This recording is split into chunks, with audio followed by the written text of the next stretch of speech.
All right, you guys, back here with another video today. And today we're talking about zoom lenses and prime lenses. Now, both of these are workhorses that are staples in whatever I do photography or videography wise, but I definitely want to go over some of the differences and reasons why you should have both of these in your arsenal, and also compare the two a little bit.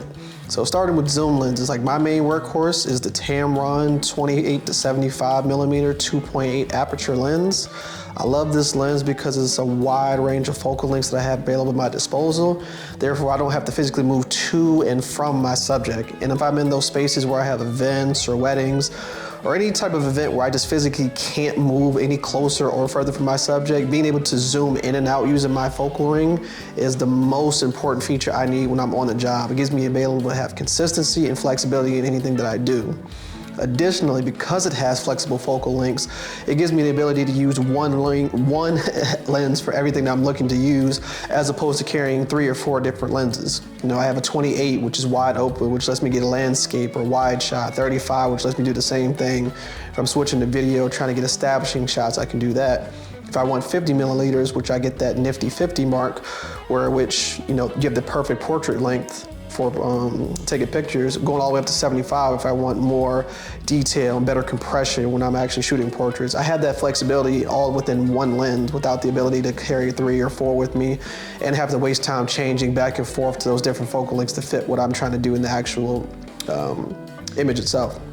Now, the only drawback, because of the fact that it has these multiple focal lengths, is it has more pieces of glass built inside this camera. So because of the fact that there's more glass, there's more elements, because it has to allow more light in and it has to have the ability to change to those different focal lengths and zoom in and out.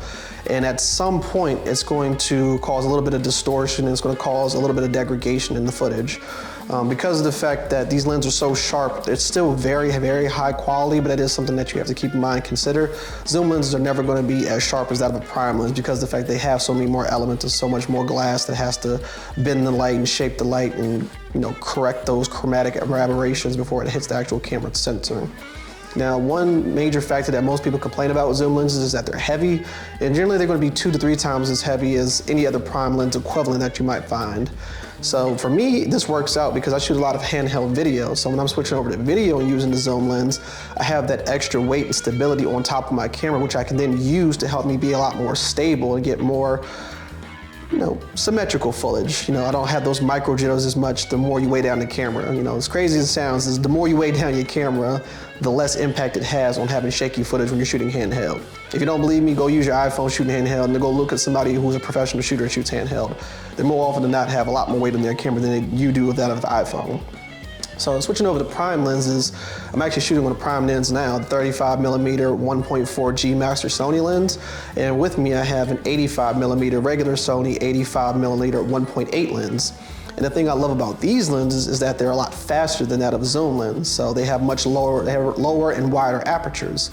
Most zoom lenses, the max you'll get is about a 2.8, more often than not, and they don't go any faster than this. Something like a prime lens like this, when I talk about the 85 goes down to 1.8, or my G Master, which I'm recording with, goes to a 1.4.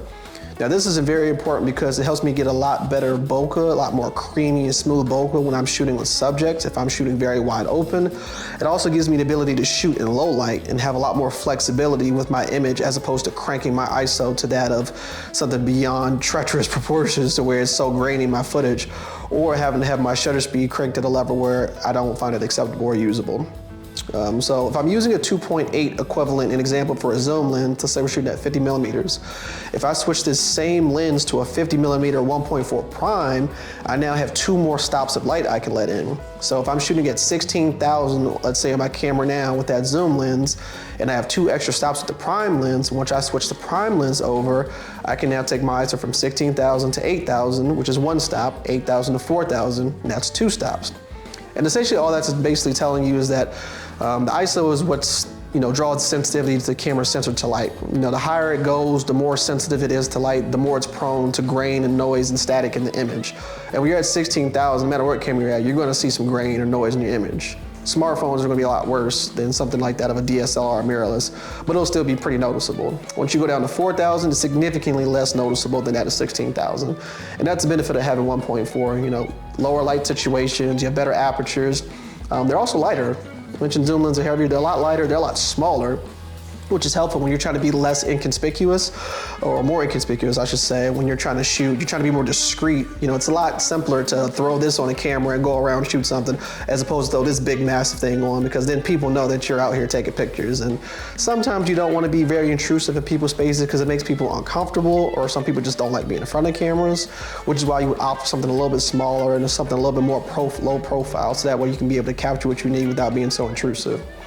And also because of the fact that these are lighter, it's a lot easier on your arm. So if you're shooting a lot of pictures, a lot of video, a lot of content, it's a lot easier to hold something like a prime lens, because you don't have to have that added weight of having something twice or 3 times as heavy as that of a zoom lens.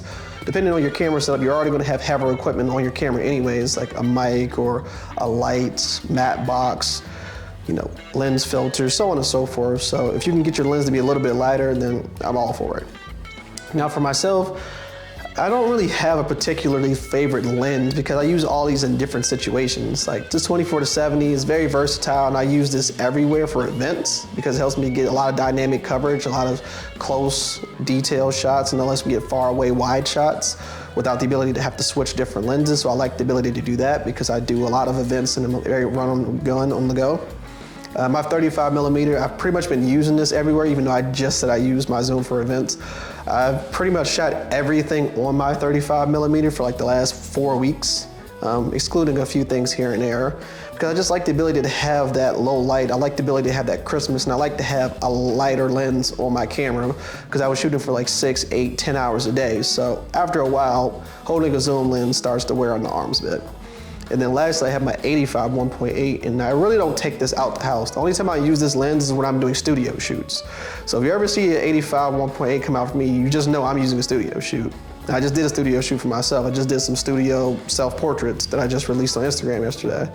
So I put those out. I use exclusively the 1.8 because, like I said, it has the sharpest lens that I have in here. It's one of the fastest ones that I have, and it's light. Granted, it was sitting on a tripod when I'm doing my self-portraits, so the weight honestly didn't matter. But still nice to have the flexibility of having some small and low profile, because even for myself, I don't like to be in front of the camera and take pictures. So something that's less profile and less intrusive will be a little bit easier to have me be a little bit more comfortable in front of the camera. So, you know, keep those things in mind. Definitely want to make sure you have a prime and a zoom lens in your disposal. You know, it's up to you to decide if you want to take them with you all the time and which one you want to primarily use. Do you want to have the flexibility of multiple focal lengths with a zoom lens? If so, go with something like that, albeit it'll be a little bit heavier and won't be as sharp as a prime lens. Or do you want to opt for using multiple prime lenses, which are going to be a lot sharper, a lot faster, and a lot lighter, but you have that sacrifice of not having that flexible focal length, and you have to physically move to and from your subject. And if you want something that has a different level of compression, you do have to get a separate lens and carry multiple lenses with you. And if you're on a run and gun style shooter, you don't have much time to change, and you're not very fast at changing your lenses, then this might not be the most ideal. So you have to weigh the pros and cons of both of those before you decide what you want to use in your arsenal. But the good thing about having multiple lenses is that you can use them both freely. You can use all of them freely at any given time. And you can always practice with these, decide what styles do you like the best. You know, what character do these lenses have that appeals to you the most? What has the best compression, the best bokeh, and just overall the best experience that you as a camera operator are looking for to ultimately put out the image and content that you're looking to put out into the world. You know, that's my whole entire spiel on prime versus zoom lenses today. You know, be sure to pick up one or not both of these if you don't have them. I'm assuming if you are a content creator, you would have one of these lenses. But go pick up another one. Pick up another one today. Practice with it. Use it. Love it. Learn it. Learn it. That's everything I have to you guys. You know, be sure to like, comment, subscribe, come back to videos like this, other ones I'll make in the future. But until next time, guys, peace.